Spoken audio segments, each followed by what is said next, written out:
Hey everyone, it's Zachary Lee, and today I'm going to be starting a short series on a nasty thing called jealousy. We've all dealt with it in the past before, whether it's jealousy of a sibling, a family member, a coworker, or that person that you go to bed with every night, that significant other.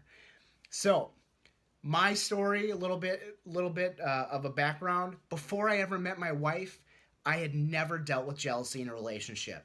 Every time that I'd ever been in a relationship with a gal, as soon as she started to get too close to me, I would push her away or end the relationship. And because of that, I was always in control. But then I met my wife, and I fell head over heels in love, and I went from being in complete control to completely out of control like that. So, what's a guy to do, right? So, my whole world has been flipped upside down, and all of a sudden, all of these insecurities start popping up left and right about my wife's past boyfriends and past relationships that she had been in. And I didn't know what to do. It drove me bonkers that she had ever dated someone in the past, and that she had had different firsts with other people. And I couldn't stand it. I hated it.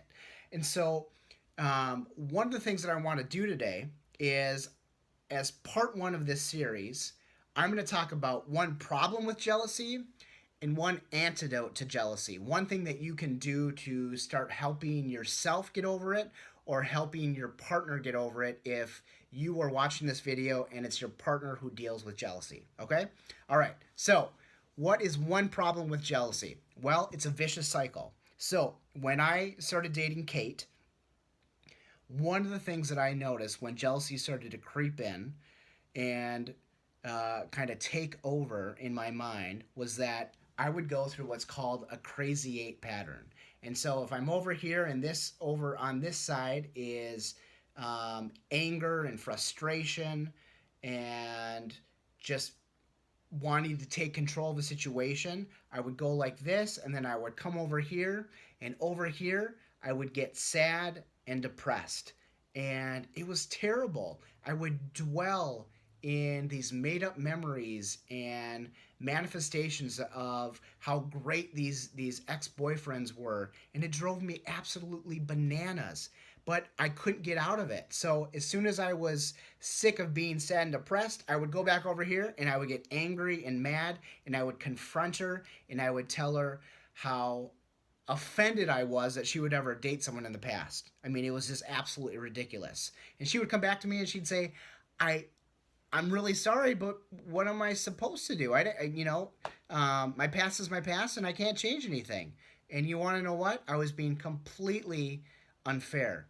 But as soon as that would get to kind of the height and peak of it, and I was sick of getting angry, I'd go back to becoming depressed and sad again. Have you ever had that experience? A lot of us experience that type of a crazy eight pattern, okay?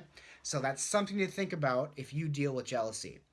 Now here's another thing, and this is an antidote to dealing with jealousy. And this is specifically for if your partner is a person who deals with jealousy. One of the best things that Kate ever did for me in our relationship was she learned to affirm me on a daily basis, meaning this.